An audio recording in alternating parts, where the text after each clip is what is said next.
Hello, this week we're beginning a new sermon series, and this video is going to introduce that series just a little bit. On Easter, we wrapped up Revelation 1 to 5, and we ended with this picture of Jesus on a throne at the center of the universe. And that is the foundational, the ultimate, the eternal reality of our lives, but we aren't there yet. We're still in this life, we're still following Jesus by faith and not by sight. And we're in an interesting season as a church and as people. We're coming out of what's been a really turbulent couple of years, and we're getting closer to normal. As a church these last few months, we've had a number of good conversations. We've settled some priorities and strategies for the next couple of years. We've developed new staff positions.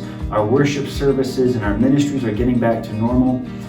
And now there's this temptation or this possibility that we could kind of just coast along, that things are back to normal, and isn't that nice?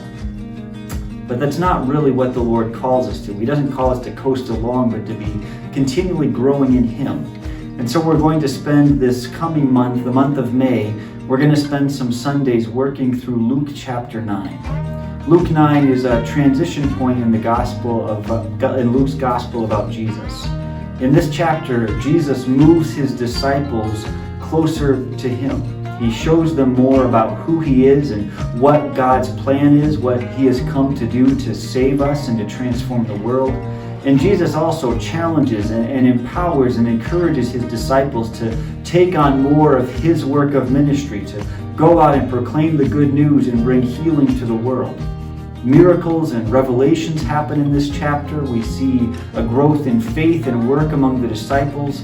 And so we're going to follow along through those stories. We're going to listen to Jesus who says, "Follow me," and reflect on what it means for us to come to know Jesus more and also to grow deeper in serving Him.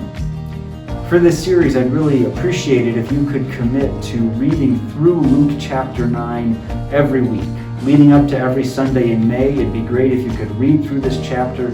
It's about 60 verses, so it's not just a minute or two of reading, but it's not a huge chunk, but just to read through it, to pray about it, and to come each Sunday with your heart and your mind ready to really hear God's Word as Jesus invites us to follow Him. I hope to see you this Sunday.